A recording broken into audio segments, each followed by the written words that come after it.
Amen. All right. We looked at the layout of Solomon's temple last week and all of the construction crews and all that worked on that temple. So I might review real quickly from the question book on lesson 3, starting with question 1, describes the political relationship between Tyre and Israel in chapter 5. What's the relationship between those two? Pardon? Yeah, they were peaceful. They were friend, it says. So there was friendship between Tyre and Israel in those days. Had been with David and Hiram, and there was with Solomon as well. And so he lends aid to Solomon, makes a contract with him concerning the work that would be done in building the temple. In verse 2, it says, "What did Solomon ask Hiram to do for him?" Were some of the things that Hiram was going to supply. Okay, cut down the cedars from Lebanon. Use Solomon's servants that he would send. Pay wages to Hiram's servants is what Solomon would do. Question 3, it says, what were the terms of their agreement in 9 through 11?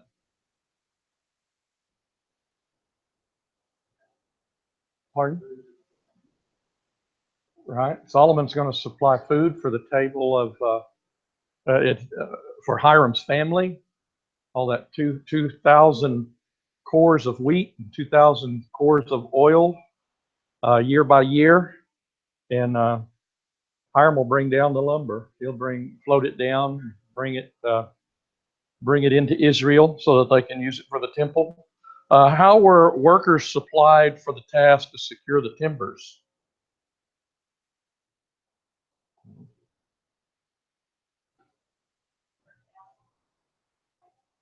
Okay, they had forced laborers, 30,000 that were men that were to do that work, and 10,000 man relays to cut the wood and bring the wood. So again, we have voluntary labor in the Lord's temple today, but they had forced labor to build that temple, and many people involved in the work. How many workers were used to construct the temple?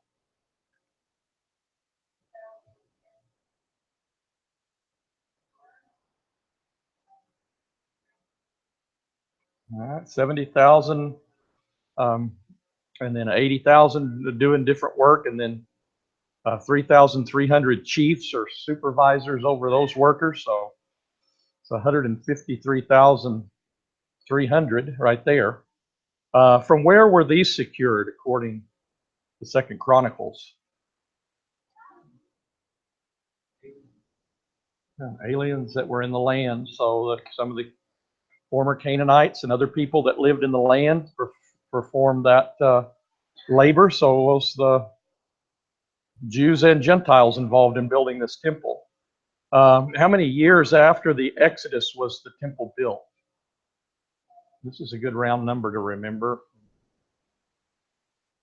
480 years from the time of the Exodus. So kind of gives you a long date, brings you down to the days of Solomon. So gives you a good date for the Exodus back to 1446. Let's see. Why were chiseling tools not used in the construction of the temple? They did everything prefab ahead of time so there'd be no noise or sound of a chisel. Or don't we have songs that talk about coming to the temple and everybody being silent, place of meditation and reverence? Maybe that's part of what, even when they were putting the stones together, it was quiet. And they were building up the temple as a place of worship there. Something to think about. How long did the construction of the temple take? 7 years and I think really 7.5. 7 years and 6 months. So that's where we left off last time. And then for 13 more years, Solomon then did other building projects for himself that are mentioned in chapter 7. And we kind of looked at these very quickly last week. You can see on Mount Moriah, you had the temple area built and all of that finished. And I think it's commendable that first you build the temple of God, then you build your own house, right? That's what the people made the mistake when they built the second temple. When they come back out of captivity, they laid the foundation for the temple, but then they went to building their own things and they left God's temple unbuilt. And so they didn't prosper. And Haggai and Zechariah, the prophets, were sent to them to get back to work on the temple so that God could bless them. And once they finished the temple, then they received blessings from God. So Solomon did it right. He built the temple first, and then the next 13 years, he worked on his own buildings. And you start with the description here in chapter 7 with this first building down here, and you go uphill. This is the House of Lebanon, evidently built out of all of that cedar of Lebanon, a whole forest of pillars that is found there from the trees of Lebanon. It's thought to be the royal bodyguard's house, and where all of those special soldiers of the king would have been housed. The public treasury, that would be a good place to have it. I know Fort Knox, when I went to see Caleb there when he was training, Fort Knox, the army base, is right there too, at Fort Knox. So it's nice to have an army right around the treasury. Make sure nobody can mess with it and have tanks and everything there. So, place, he has all of these surrounded by probably the soldiers there too. In verse 1, now Solomon was building his own house 13 years, and he finished all his house. And he built the house of the forest of Lebanon. Its length was 100 cubits, and its width 50 cubits, its height 30 cubits, on 4 rows of cedar pillars with cedar beams on the pillars. And it was paneled with cedar above the side chambers, which were on 45 pillars, 15 on each row. And there were artistic windows framed in 3 rows, and windows was opposite window in 3 ranks. And all of the doorways and the doorposts had square artistic frames, and the window was opposite window in 3 ranks. Then he made the hall of the pillars. So he mentions the first one you got. It's 1,125 square feet for this house of Lebanon. And then 45 feet high, the same height as the temple. And 4 rows of big cedar pillars and 3 stories high on each side. Windows that match up as you go through this corridor and through this hall that's there. And it mentions again in 1 Kings and in Isaiah that the treasury and the armory, where they stored their weapons and things for war and for these elite soldiers that would have armor, would have been in that area. And then the next room as you go uphill is this porch number 5 on this picture, which is probably a covered colonnade that you'd go through, a porch on your way into the hall of, let me see, number 6 there's the throne porch and the throne room. So you have the porch of pillars. It's covered colonnade, 75 feet long, 45 feet wide, and passed through that area. Then in verse 7, he made a hall for the throne where he was to judge, the hall of judgment, and it was paneled with cedar from floor to floor. So number 6 there would be where the throne room of Solomon was at, where his throne will be described later in the book with 7 lions on each side going up to his throne made out of gold, and fantastic throne that Queen Solomon, or Queen of Sheba, came and saw and was so marveled at all of his servants that stood before him there in the throne room, and was able to hand out justice for the nation with that wisdom that God had given to him. a hall of justice, an audience room, and a courtroom, open in front, solid walls on 3 sides, and again covered with cedar. Is the hall of justice in verse 7. Then verse 8, his house where he was to live. The other court inward from the hall was of the same workmanship. He also made a house like the hall for Pharaoh's daughter, whom Solomon had married. Move on up to number 7 there, where they have their, he's right next to the temple where he has his house. And then also a house for Pharaoh's daughter that's connected to it there. And so, again, all of these things built magnificently. I can just try to picture in my mind what it must have all looked like with all of this expensive cedar and all of the wealth that Solomon had to decorate all of these different rooms. But as you talk more and more just about Solomon, there's less and less description of, that's given of it compared to what we read about the temple. Here's a blow up more from another Bible encyclopedia showing this progression as you go from the House of Lebanon with all of those columns of cedar, a forest of Lebanon, and then the waiting room, the pillared hall there, then the throne room, then up to where the king's house and Pharaoh's daughter's house. Then they have their own special entrance into the courtyard of the temple that is up above that, where Solomon could enter into that complex and worship. Yes.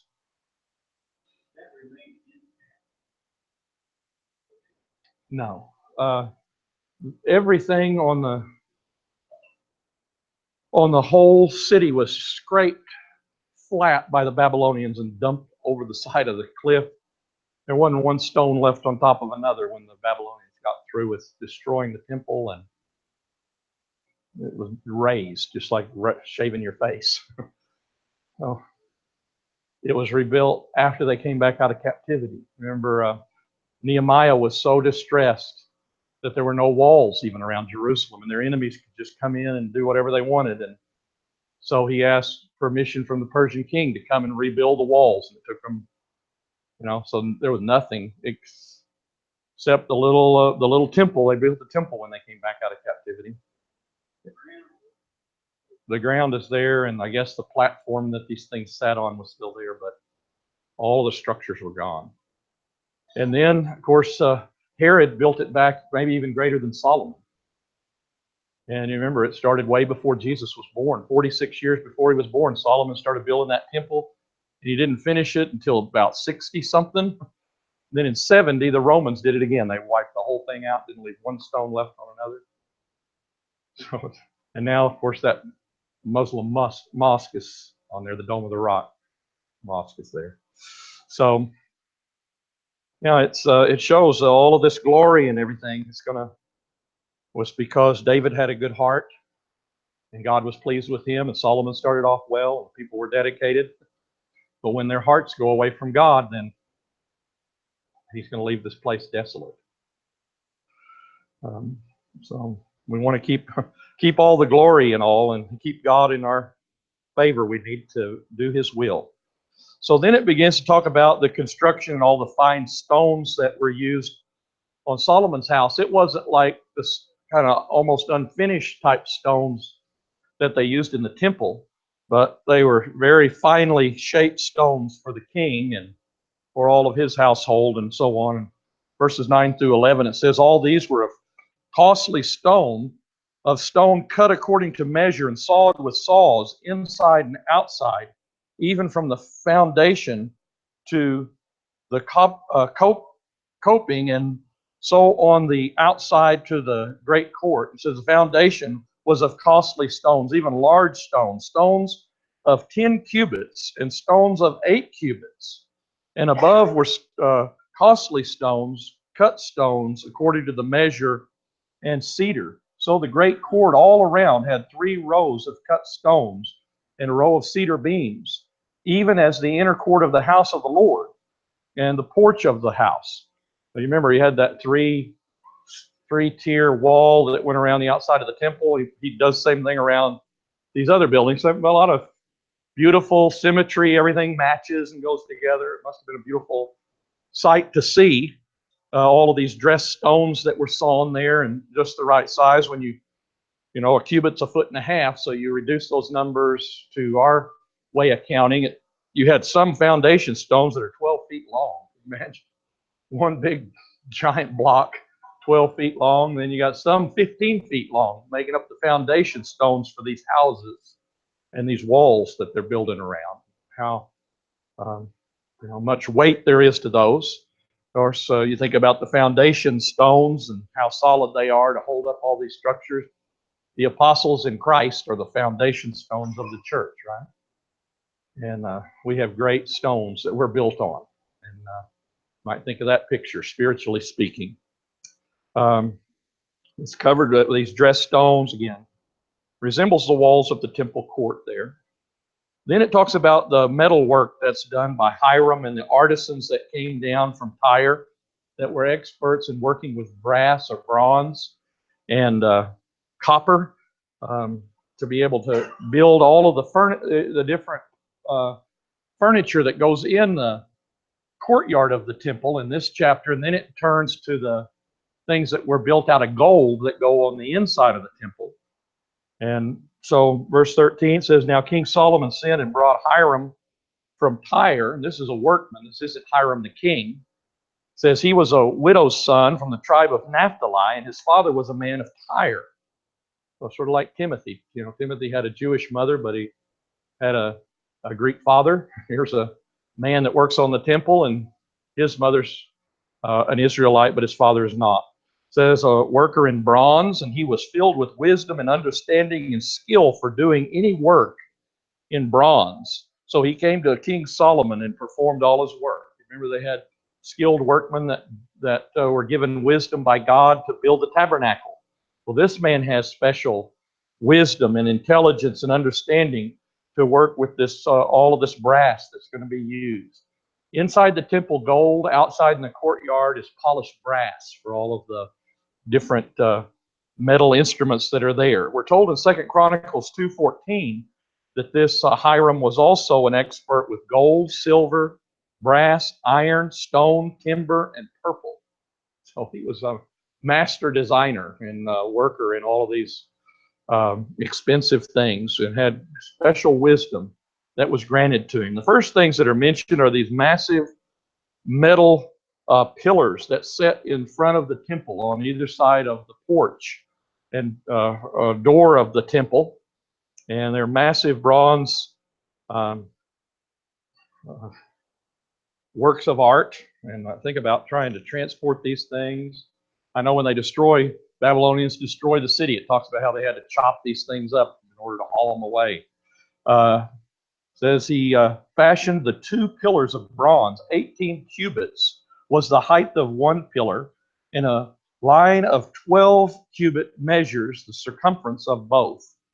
He also made 2 capitals of molten bronze to set on the tops of the pillars. And the height of one capital was 5 cubits, and the height of the other capital was 5 cubits. And there were nets of network and twisted threads of chain work for the capitals, which were on the top of the pillars, 7 for the one capital and 7 for the other. And so he made pillars with 2 rows around on the one network to cover the capitals, which were on the top of the pomegranates. And so he made for the other capital.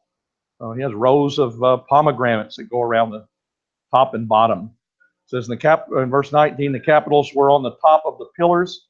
In the porch were of lily design, 4 cubits. And there were capitals on the 2 pillars, even above and close to the round projection, which was beside the network. And the pomegranates numbered 200 in rows around both capitals. And this begins to describe all of the intricate work that went into that. There's a design of pomegranates that must have wrapped around the top and bottom of the pillar. The height of the pillars plus the stand at the top. 27 feet tall, then 7.5 foot capital that goes on top of that pillar. They're hollow. They're 4 fingers thick, the brass that's going around. It's a big, thick, strong pillar, 18 feet around. You have capitals that are, again, elaborately decorated. Those 2 rows of 100 pomegranates, lilies, out at the top is made into that brass to decorate it at the top. So very fancily ornamented. Maybe so. Yeah, I don't know if they were. I don't know. I mean, they were brass colored, and then whatever. I don't know if they painted those on there. Right. Yeah, they may have decorated them with the paint like you see in Egypt on their monuments that are there. It gives the names of these pillars. It says, "Thus he set up the pillars at the porch of the nave, and he set up the right pillar and named it Jachin, and he set up the left pillar and called it Boaz. And on top of the pillar were lily design. So the work of the pillar was finished." So one of those names means established, and the other means strength. So you have to think this is all symbolic, right? It's all to give an impression about the God that supports this temple, and you worship at this temple, and he both establishment and strength and power of God might be represented by those pillars. Yes.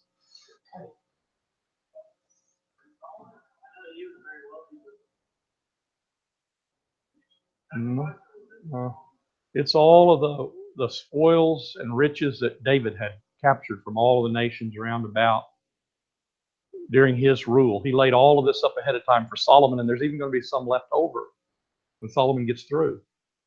Now, in addition to that, of course, Solomon was even wealthier than David, but all the material was already laid up in store. So, yes.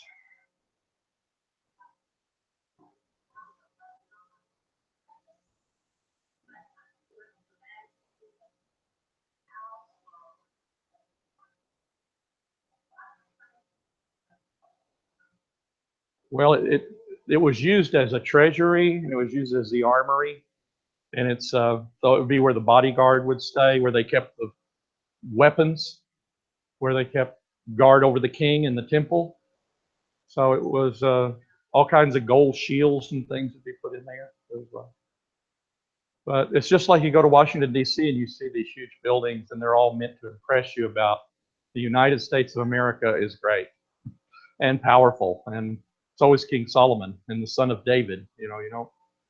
It's part of it's for PR, right? That you build these gigantic structures and make them out of the very finest things and try to impress people.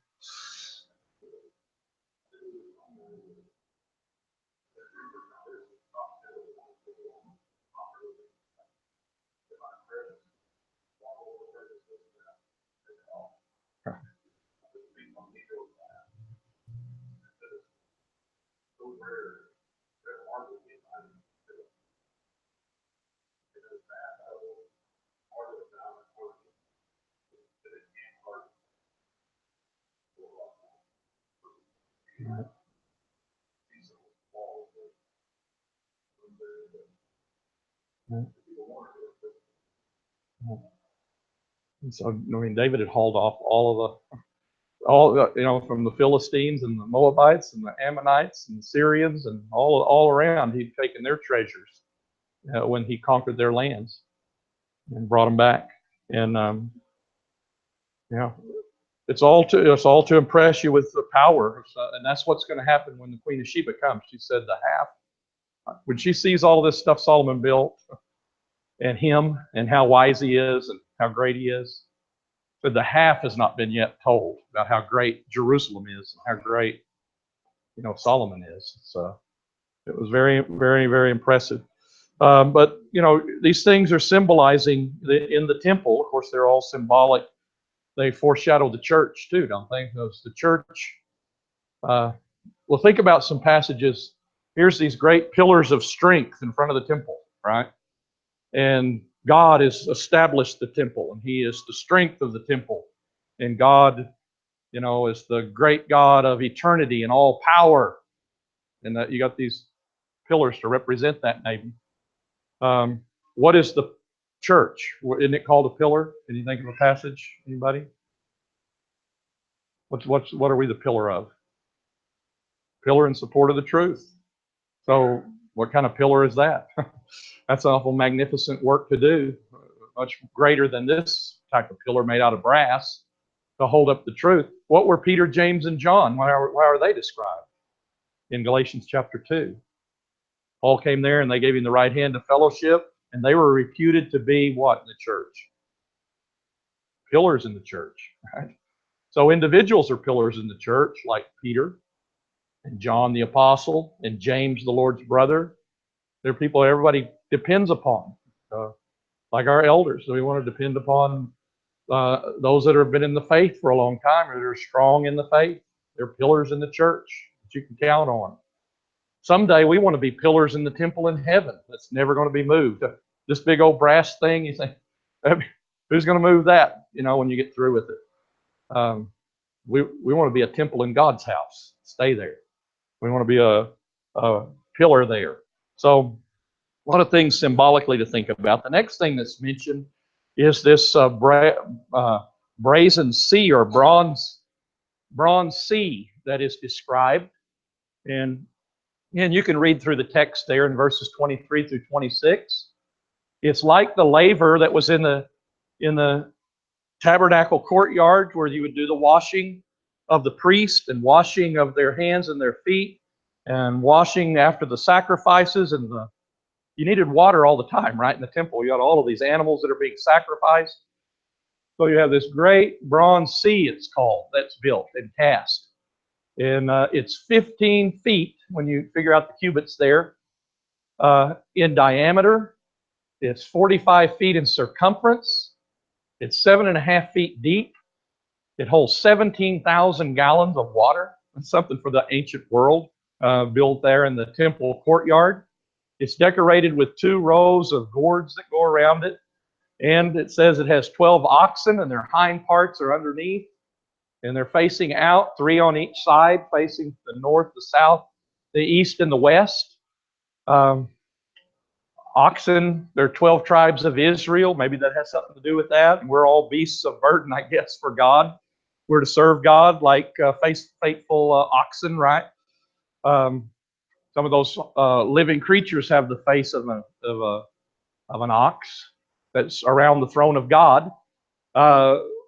Clean and holy needs a lot of washing, a lot of water to cleanse and keep everything right in the sight of God. There's a handbreadth thick, so about 3 inches thick, the bronze that goes around there. Imagine how much that weighed.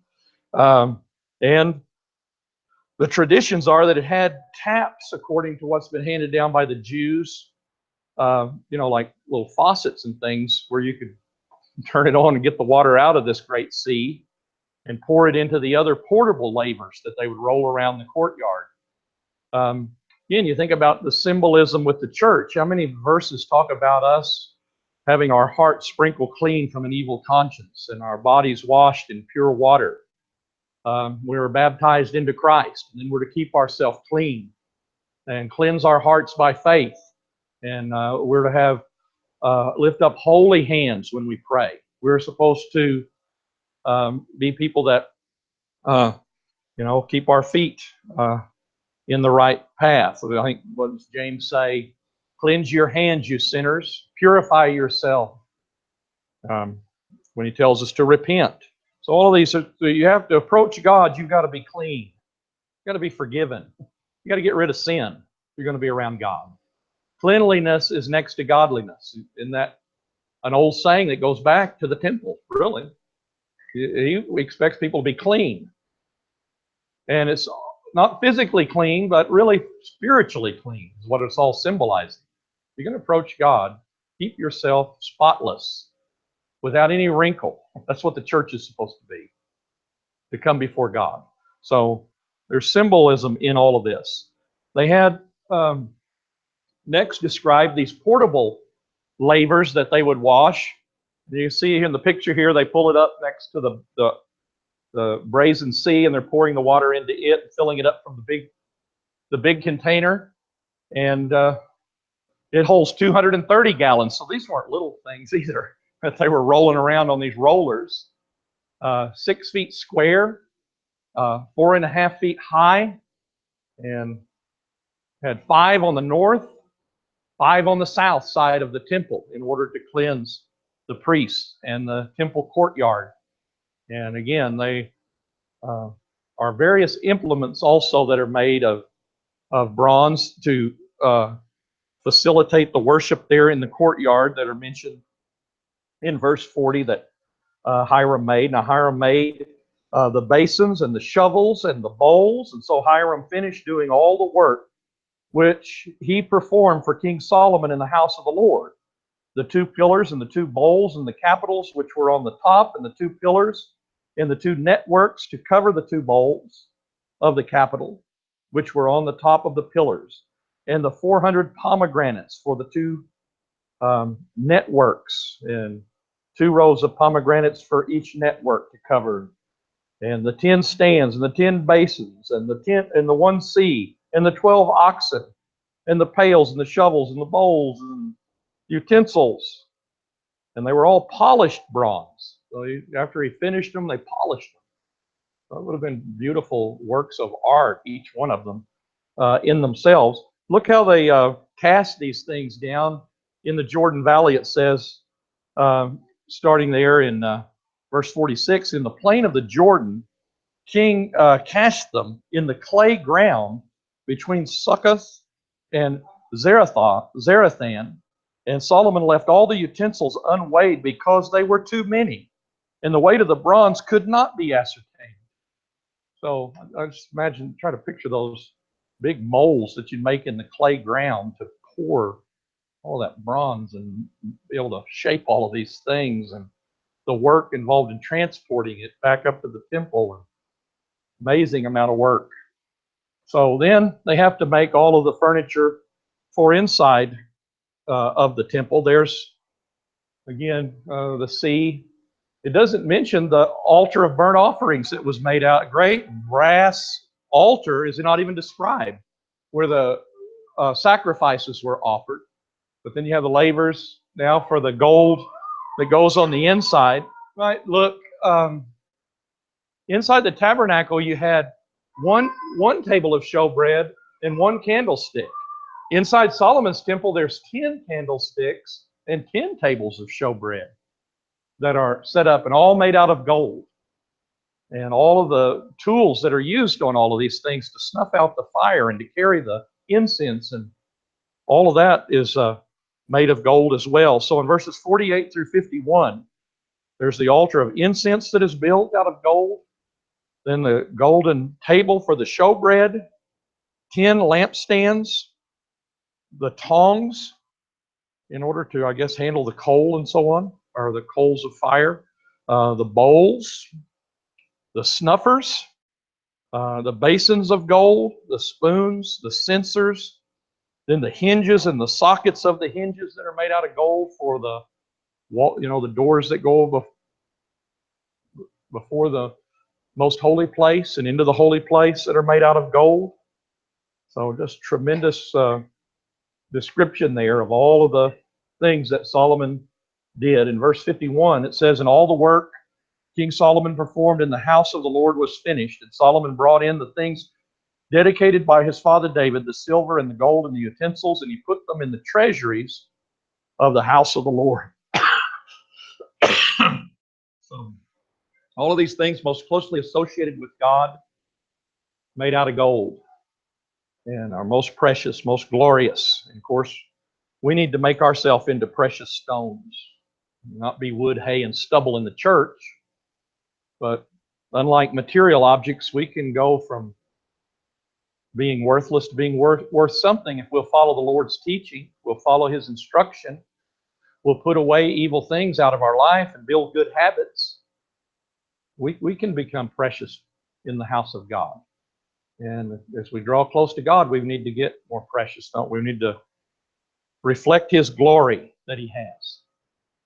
show the glory of the King that dwells in this temple, this God, great God that we serve.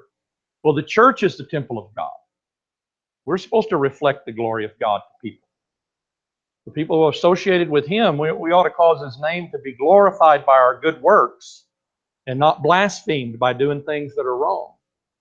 So we also are dedicated objects to the Lord. We ought to do all we can to make ourselves the best we can be.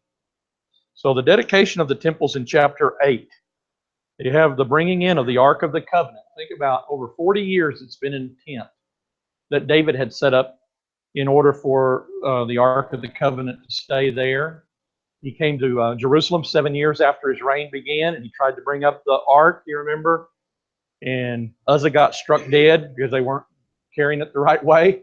They had it on a cart, and then it finally got it there when he did it the way the Bible says to do it, and he built a tent for it. The other part of the worship was at Gibeon, where they had the tabernacle and the other objects. Now it's all coming back together in Solomon's temple. So they bring up the ark, and I'm sure they did it with great respect.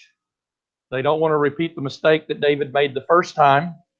Then Solomon assembled the elders of Israel and all the heads of the tribes and the leaders of the fathers' households and the sons of Israel to King Solomon in Jerusalem to bring up the ark of the covenant of the Lord from the city of David, which is in Zion. And all the men of Israel assembled themselves to Solomon at the feast in the month Ethanim. Ethanim is it says here, which is the seventh. Literally means flowing water. Ethanim. And it's October, November. It's when they had the early rains in Israel. And the time when all of those, wadis that didn't flow part of the year, they were all full of water. It's the time of the Feast of Tabernacles. Oh, isn't that a perfect time, the Feast of Tabernacles, to have the Feast of Dedication for the temple? So it was a glorious time, and they're going to dedicate the temple after 7.5 years of work. Then all of the elders of Israel came, and the priests took up the ark. And they brought up the ark of the Lord and the tent of meeting and all the holy utensils which were in the tent. And the priests and the Levites brought them up. So all of the things from the tabernacle and the temple are all brought up there to start in this new place of worship. And King Solomon and all the congregation of Israel who assembled to him were with him before the ark, sacrificing so many sheep and oxen, they could not be counted or numbered. Then the priest brought the ark of the covenant of the Lord to its place into the inner sanctuary of the house, to the most holy place under the wings of the cherubim. So why do you think they might have been offering these sacrifices? You remember what David did when he brought up the ark after he failed the first time? Remember this story from Samuel? They took a step or two, and then they took enough. Now they're just offering so many sacrifices, we don't even know the number of them. Reverence for God, isn't it? Don't strike us all dead. They got the Ark of the Covenant. And show all of the respect possible that we don't offend God in any way while we're moving up inside there. The Ark of the Covenant has the law of Moses inside it. 10 commandments are inside that ark. The whole covenant is based on the law of God. The mercy seat keeps us right with God, where you can sprinkle the blood, is on top of that ark. So, the holy, it represents God's throne in heaven. So they offer every sacrifice that they got. And they bring it up and they set it inside the most holy place underneath the wings of the cherubim. Remember those giant cherubim that Solomon built? Their wings stretch out halfway across the whole most holy place. And they almost touch. And the ark is set up underneath of those wings. And the poles are not to be taken out. I guess they kind of pull them forward, and they stick out all the way out to where the holy place is at over here. It says, for the cherubim spread their wings over the ark, and the cherubim made a covering over the ark and its poles from above. but the poles were so long that the ends of the poles could be seen from the holy place before the inner sanctuary, but they could not be seen outside this day. So at the time that this record that the writer of 1 Kings is copying from, the book about the Acts of Solomon written by Nathan maybe, at that time those poles were there. And there was nothing in the ark except the 2 tablets of stone there at Horeb. Horeb is the mountain where the Lord made a covenant. The peak on the mountain is Sinai. So sometimes it's Horeb and sometimes it's Sinai, where the Lord made a covenant with the sons of Israel, the land of Egypt. So what is missing? There's only the tablets. What else used to be in there? Somebody. The rod's gone. All right. When do you think it might have been taken out? You remember what happened back in the book of Samuel to the ark? The Philistines took it, didn't they? And God sent a plague on them for taking it. But they may have taken those things out. And when it got back to Israel, they looked in it, and God plagued those that looked in it. Now, maybe that's when they first discovered there's nothing in here but the 10 Commandments now. So now there's just the 10 Commandments that are left. And so it's set inside the temple of Solomon, and look what happens next. And it happened that when the priests came from the holy place, the cloud filled the house of the Lord, so that the priests could not stand to minister because of the cloud, for the glory of the Lord filled the house of the Lord. That hadn't happened since back in the days when they were in the wilderness, right? When that pillar of cloud was over the top of the tabernacle. Now this thing comes down and goes inside the temple place, fills the whole house with smoke, and the priests are so awestruck. I would be, wouldn't you? The glory of God comes, and I'd want to get out of there, I think. And they could not minister inside there when that glory filled it. It showed God is accepting it, right? He's going to dwell here. When you get to Ezekiel, his book starts with the glory of God leaving the temple. Well, that's what he's going to talk about.